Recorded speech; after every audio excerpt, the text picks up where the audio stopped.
Hello, everyone. In this video, I'm going to talk about how the White Walkers appear in the books compared to the show because it's very different. Uh, George R. R. Martin, in the books, he uses Lovecraftian horror, this kind of like cosmic horror, very different than like slasher, scary horror, which I feel like that's what the show leans into. So, in the first chapter of the first book, A Game of Thrones, right here. Oops, sorry, I'm covering it. Uh, in the first chapter of A Game of Thrones, right? Uh, this is how the White Walkers are introduced, right? And they're called the Others for the most part in the book. Uh, and what George does is he starts with you're setting up the scene, right? So he gives you this eerie, disturbing atmosphere. Nothing's like there's no blood and guts, which is like what the show has. It's just cold, snowy forest, and something's off, badly off. The environment's just a little bit creepy. Like, take a look at this quote.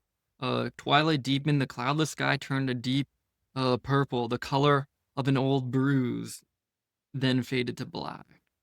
The stars began to come out, a half moon rose. Will was grateful for the light. Yeah, so this is just it's a natural environment still, but it's a little bit uneasy. A purple sky, uh, color of a bruise. It's just a little bit offsetting in a way, a little bit unusual. And the characters also feel something's off here too. I know I mentioned somewhere there's like a wolf howling, which just kind of also gives the atmosphere. But take a look at what some of the characters say, right? So Garrett is he's this grizzled long-serving member of the Night's Watch. He's lost his ear and I think like his fingers and toes to the cold. He knows what's up and he's not a coward. But take a look at what he has to say. There's something wrong here. Can you feel it? Listen to the darkness. And then Will, who's the young, much newer guy, he says, well, this is his point of view. It says, Will could feel it. Uh, 4 years in the Night's Watch, and he had never been so afraid. What was it? So you see, it's still just George R. R. Martin. He's still setting up just this reveal and is playing with your mind, right? Like, think about if you had not seen the show and hadn't already read the books, you'd be like, what is going on? What is something's clearly off. Something's obviously watching these guys, but you've not seen anything yet. Yet you are uh, feeling a little bit afraid of what's going on. And here's where it really starts to get interesting. So Will, he had seen bodies of wildlings, like dead bodies, but nobody really believes him that these are dead bodies. Well, Sir Wymar Royce does not believe that these are dead bodies. He thinks the wildlings were sleeping, but they're gonna go to the campsite anyways to deal with the wildlings. Except the problem is when they get to the campsite, the wildlings are just gone, which is very different. The show wants to go with the slasher horror route, and there's just guts everywhere, right? Very physically scary, but it's not playing with your mind in the same way that the book's use of horror is. Now, this is some top tier writing. Listen to this. This is, of course, from Will's point of view. His heart stopped in his chest. For a moment, he dared not breathe. Moonlight shone down on the clearing, the ashes of the fire pit, the snow covered lean to, the great rock, the little half frozen stream. Everything was just as it had been a few hours ago. They were gone. All the bodies were gone. And then now George R. R. Martin wants to play with your mind even more because you might be thinking, okay, they weren't dead, they were just sleeping and they got up and moved. But here's the catch. Uh, Once again, from Will's point of view, Will's voice abandoned him. He groped for words that did not come. It was not possible. His eyes swept back and forth over the abandoned campsite, stopped on the axe, a huge double-bladed battle axe, still lying where he had seen it last, untouched, a valuable weapon. So now something's deeply wrong. If they were uh if they were sleeping and they just got up, why are they leaving their valuables behind? That doesn't make sense. Of course, as we know, because we've seen the show and read the books, they're undead. They are now what's called whites. They have just got up and they've moved and they don't care for their valuables anymore. But you're not going to know this when you're first reading this, right? So now something's just Yeah, he George R. R. Martin is playing with your mind very successfully here. But after all this building up this eerie sense of suspense, uh, he really delivers with the introduction of the White Walkers, the others, as the book primarily calls them, uh, because he reveals just enough about them, but not enough to give you a full picture to kind of leave you wondering still, which is really the best kind of horror, right? Where you're you can't understand what's going on, and that's a lot more scary to us humans who we like to know everything, so we're a lot more scared of not knowing stuff than seeing blood and guts. So this is the first description I think of the White Walkers in the books. Tall it was and gaunt and hard as old bones, with flesh pale as milk. Its armor seemed to change color as it moved. Here it was white as new fallen snow. There black as shadow. Everywhere dappled was the deep gray green of the trees. The patterns ran like moonlight on water with every step it took. So you see, he's giving you some description, like their white appearance and the kind of bony appearance, right? But he's not really giving you a sense of like this armor. It's reflecting everything. You don't actually know what the armor really looks like because it's like a mirror, right? It kind of conceals what this being really is. Uh, and of course, you still don't know like what is it made of ice maybe, or is it like actually like bones? Because it uses like kind of the description of because it's pale as milk, like bones are pale as milk, obviously. But of course, we know these are beings of like ice and stuff, which is backed up by this quote here, where it says, "Will Sod's eyes, blue deeper, and bluer than any human's eyes, a blue that burned like ice." So, are they made of bones? Or are they made of ice? We don't really know. That gets the mind thinking, right? And also, if it is bones, were they also once humans? Were they like the whites, and were they uh, resurrected? Right. Of course, we don't even know what the whites are at this point in the book. But even though George R. R. Martin's now given us some information about the White Walkers, information that still leaves a lot of mystery, he adds mystery back into the equation right away when he describes the weapon they have. So, listen to this. In its hand was a longsword like none that Will had ever seen. No human metal had gone into the forging of that blade. It was alive with moonlight, translucent, a shard of crystal, so thin that it seemed almost to vanish when seen on edge. There was a faint blue shimmer to the thing, a ghost light that played around its edges, and somehow Will knew that it was sharper than any razor. So now you're kind of like thinking, is there magic here? And you kind of get the idea that these are obviously beings of death because a ghost light that gives you that vibe, right? And just more mystery, right? Like uh, when he talks with one of the others, it says his voice was like the cracking of ice on a winter lake, and their words were mocking. So that's also just kind of like making you think, like, what language are they speaking? Like, are they from some place, or do they perhaps have some sort of civilization, some sort of culture, because they're capable of speaking in some way? But the regular White Walkers, even though I'd say they're somewhat Lovecraftian, uh, the real step up is the Great Other. This is a truly, I think, a Lovecraftian being. So you kind of have this tier of the whites in both the show and the books are uh, are what I call like more like slasher kind of scary horror, right? They're like zombies. Uh, the the whites, I mean not the whites, the others, the White Walkers in the books are like pretty Lovecraftian. The White Walkers in the show are still they're not as slasher horror as the whites, but they're not necessarily they don't have too much Lovecraftian qualities to them. Uh, but this Great Other who's only in the books, he kind of has the role, I guess you could say, of the Night King in the show. This is a truly Lovecraftian being, I believe, because I don't think we've had any description of what this being looks like, and of course, that's one of the things in Lovecraftian horror is you want to, if you give any description, it needs to play with your mind and not make sense, be contradictory, or you don't describe it, right? Uh, and like I said, I don't think we've had a description of the Great Other. All we know is that the Great Other is in the conception of the Lord of Light religion is basically the evil god, right? Because this religion of the Lord of Light is sort of like the ancient Persian religion in real life, the Zoroastrianism. I'm probably pronouncing that wrong. Where you have a good god versus an evil god who are internally locked in struggle. And I think in the show, Melisandre says something exactly along those lines.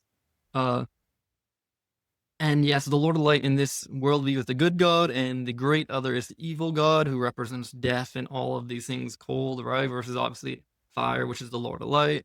Cold is, of course, uh, affiliated with death because cold stops movement. It makes particles get kind of closer together and makes them stop moving. It's just even like I said, even down to the atomic level, right? It represents staticness and death. And this great other really just strikes me as a Lovecraftian being because I'm pretty sure like George R. R. Martin has said that he is very interested in like H.P. Lovecraft, his books and all that. Uh, so I'm not surprised that the great other kind of is giving me this vibe. And I'm pretty sure the drowned god is also there's something Lovecraftian about that being too. Uh, like I can almost imagine like the great other, right? He's because he's not, at least in the books, he has no physical like manifestation at the moment, right? We don't know if does he exist in a spiritual plane, or for all we know, he could be in like outer space above Westeros, just like pulling the strings from above, while the Lord of Light counteracts him, and maybe the Lord of Light is also some Lovecraftian being floating in space or something, or maybe he's like an actual god or divine being. Uh, but one thing that I think would be so interesting in the next book is so you know how in the show when Jon Snow gets resurrected by Melisandre through the Lord of Light, he's asked like, "Oh, what did you see?" And he's like, "I saw nothing." I think it'd be so interesting in the book if it's like, "What did you see?" And he's like, he you kind of have you see Jon Snow's memory of what it was like to be between death and life, and he's like, "I saw some incomprehensible being descending down upon my soul. My body was dead, but my soul was still alive somewhere. And this being came to devour it. This being that embodies death, the great other, it doesn't just devour the body, it also devours the soul, maybe, right? And it was coming to destroy my soul, to make it so that nothing was left of me. But then some other being just pushed him away and rescued my soul and put it back in my body, and that's the Lord of Light, right? And that would be so interesting, right? It's like now, uh, Jon Snow would be like the Azor Ahai, right, from the prophecy, and it's like he's gonna go now do the work of the Lord of Light and somehow defeat this great other, which I guess the great other would need some sort of a physical manifestation to be destroyed by Jon Snow, because Jon Snow, if the great other's like in outer space, he's not just gonna build a rocket ship and fly up and jump out with a spacesuit on and just take out the great other. Or if the great other's in a spiritual realm, I don't know how he's gonna get there either. So maybe there'll be like a figure like the Night King in the show, right? Who kind of plays the role of the great other. Maybe they'll have something like that, and this is the physical embodiment of the great other, almost like how it's in Jon Snow after his resurrection is going to be like the physical embodiment of the Lord of Light on Earth, right? Uh, and there'll probably be some sort of physical embodiment of the great other. This could even be the figure called the Night's King, who's this sort of like mysterious figure in the Westerosi lore.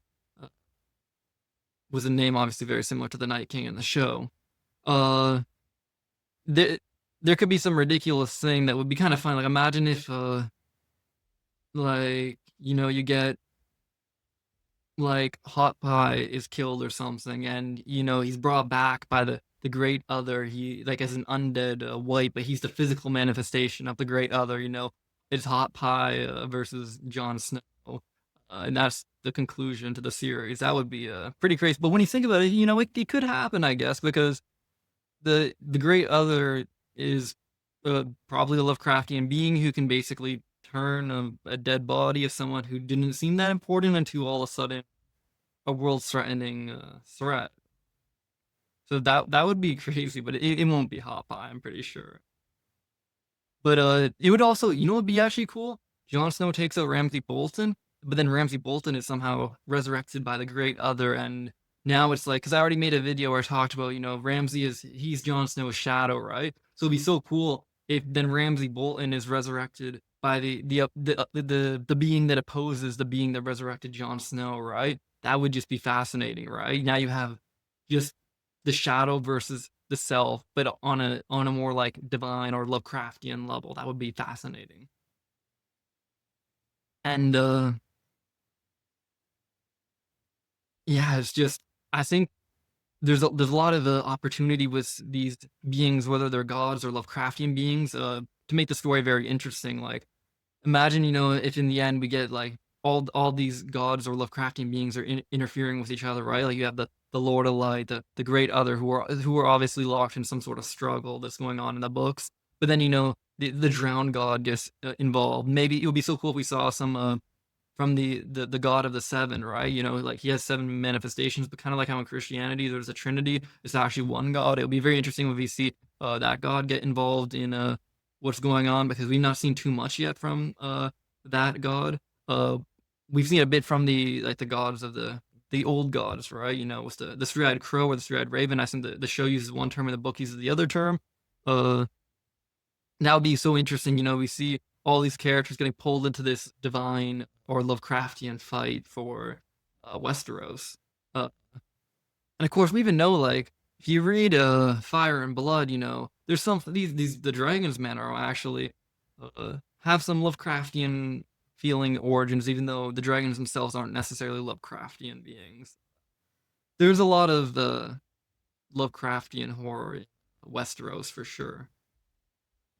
But I kind of just like to summarize now why I think that the use of the Lovecraftian horror in the books was such a good idea, and I think it just gave so much benefit to it. Because if you look at it, the show chose to make Will the deserter, right? He's the guy we get the point of view of in the prologue, and he is very different than Garrett, who's the deserter in the books, right? Because Will, he's like this young guy. He's very frightened by seeing the guts that were spilled everywhere and seeing these creepy White Walkers. Uh, and he's just frightened and he runs away, and of course he gets executed by Eddard Stark. But in the books, uh, Garrett is a very different figure. Like I said, he's this grizzled, experienced member of the Night's Watch, but his mind is just shattered by seeing the others. He's like he when Eddard Stark questions him, he doesn't really give any coherent answers. He's just this was too much for him. He couldn't understand the White Walkers, and that was it for him. Very different. You see, it's instead you like actually see this type of horror. It doesn't just affect the reader, but it actually affects the characters in the books. Garrett is his mind is shattered by the mystery of the Lovecraftian horror, whereas in the show, Will is just terrified by the slasher physical horror that he saw beyond the wall. And these books, man, from George R. R. Martin are just very good, and you should definitely read them if you've not, because even if you've just seen the show, there's a lot of interesting stuff in the books. Uh, and is there anything else that is gonna pop into my head last minute that I think could be a good addition to this video? I'm trying to think. I think I'm gonna decide to end it here, but thank you guys so much for watching. Just watching to the end helps with the algorithm immensely. Subscribing and liking just so much, man. Like, so with those who do that, thank you so much. If you think that I'm completely wrong, if you're like, no, the Great Other is not a Lovecraftian being, it's something else, please let me know in the comments. Also, debate each other in the comments. That'll be interesting to look at.